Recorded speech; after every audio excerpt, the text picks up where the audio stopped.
Hi guys, it's me, Mr. Wilson, and I'm back with Chapter 12 of Guardians of the Taiga. So, once again, special thanks to StacyPlays and Harper Publishing for letting me read this book aloud to you. Let's get started. Spring was beginning to edge into summer. Stacy had just assumed they'd wait for the bats to let Paige know whenever an animal was in trouble. Then a small complication occurred to her. Paige, how are we going to know if a rescue will take a day, a weekend, or a whole week? Stacy asked the dog. You can't tell us where we're going. Addison was listening and had an idea. She dashed over to the World Atlas on Stacy's bookshelf. Stacy loved looking at maps in different countries around the world. She especially loved the terrain maps that showed forest and desert and mountain regions. But she didn't see how an old atlas would be useful to their rescue plans. There isn't a map of our forest in the book, she said. Or if there is, it's too small to help us. Addison sat up and looked at her. What? Stacy asked. The wolf rolled a piece of chalk in Stacy's direction. Oh, I get it, Stacy said. We'll make our own map, and Paige can point where we need to go. Addison jumped and twisted in the air and let out a woof of delight. Paige copied her. She cracked up at the look of pride in both of their faces. Okay, she said, gathering a few pieces of different colored chalk. Paints would have been better, but chalk will have to do for now. She stopped Addison as soon as she was about to run out of the cave. No stealing paint from the village, Addie, she said in a stern voice. The last thing we need is another wolf sighting there. Sheepishly, Addison tiptoed back into the cave. Stacy had studied the area around them from the top of the ridge, often enough to draw a map from memory. She drew the cave and their small clearing in the center. All around it was the taiga and their ridge with the birch forest and the horrible power substation, the swamp, the ravine, the oak forest, and the rest in the distance. Everest and Noah trotted in and sat on either side of Stacy, admiring her work. It's good, isn't it? Stacy said. That's our world. Addison added a few landmarks that Stacy had missed, details like the waterfall, the wild wolf's den, and the clearing near the river that the campers like to visit frequently. Stacy covered the area with an X. Stay away, she wrote. Humans.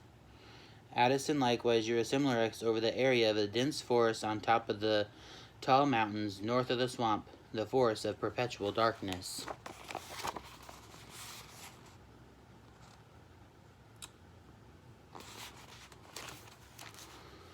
Everest, who had been watching casually stiffened and sat up. Noah eyed him uneasily. What's the deal with that place, Addie? Stacy asked. We never go there, but I'm pretty sure it's too rugged for most humans. We should explore it sometime, don't you think? Of course, Stacy understood why she hadn't been there before. The mountains were steep and cold, and the trees grew so dense that they swallowed up the daylight. At midday, with the sun at the highest, the forest still felt like it was night. There was something else, too. The memory, a burning smell whenever she thought about it, because when she reached it, it was just a wisp. Stacy shook her head, convinced she was confusing two memories. She was sure the wolves hadn't taken her there in the past because she was little and it was sort of a forest that might frighten her. But she was older now and up for the adventure. Stacy reckoned it would be one of their most thrilling expeditions yet. Walking through it, she'd barely be able to see her hand in front of her. She'd need to sharpen her axe so she could cut through the vines. The wolves, with their keen eyesight and thick coats, wouldn't have the same issues. She waited for Addison to scratch something into the dirt of the cave floor. Something to make Stacy understand the reservations about that area. Both only eyed her with an innocent expression. It's a creepy place, isn't it? Stacy relented, reaching out to scratch behind Addison's ears. Okay, we'll stay away. Everyone seemed to relax after that, and Stacy went back to adding details to the map. There was plenty of room to expand it as they explored further afield with the help of Paige and the bats. The next morning, the bat colony had taken up the residence in the cave, swooped around Paige just like they had the morning of the fawn rescue. Bats flying during the day was highly unusual. They must have something important to communicate. Stacy grabbed her satchel while Basil and Everest ran over to the emergency packs. Stacy helped the wolves put them on and waited for Paige to use the map to show where they needed to go. As soon as the bats settled down, Paige pointed to a spot on the map not far away, but dangerously close to the campers' clearing by the river. No doubt a problem caused by campers, Stacy muttered to herself, but she was a little disappointed that this rescue wouldn't take them into new territory. But she never turned down an opportunity to help rescue an animal. If nothing else, Noah would be able to catch some trout for dinner, since they would be close to the river. They raced through the taiga and into the birch forest, slowing as they heard the sound of the river in front of them. And not only the sound of the river, but the sound of human voices, just as Stacy had suspected. Everest and Basil, you hang back, Stacy whispered. We can't have any humans seeing you, especially since you're wearing packs. That'll raise all kinds of questions. She scaled a sturdy tree to try to get a better look at what was happening, and that was when she saw them, 2 humans, a man and a woman. The woman had long black hair and brown skin and was about a foot taller than Stacy. She wore a maroon tank top and khaki shorts with hiking boots. The man was even taller and had light brown wavy hair. His skin looked slightly sunburned. He was wearing a plaid shirt and jeans. He must have just bathed in the river. His hair was damp.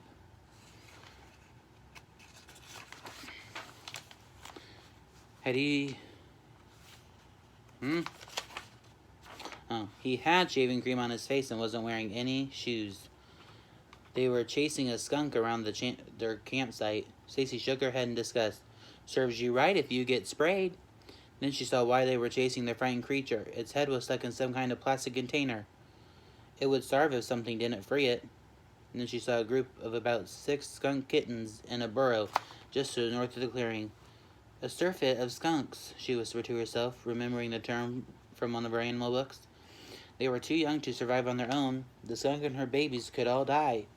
All because of a couple of humans were careless with their garbage. What's a collective noun for people? She hoped it was something awful. A murder of humans, perhaps, like a murder of crows.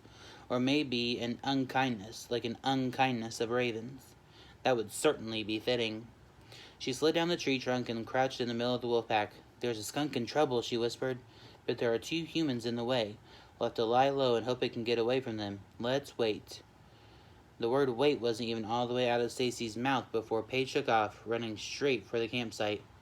The next thing Stacy heard was the woman's voice. Hey, little one, where'd you come from? Are you lost?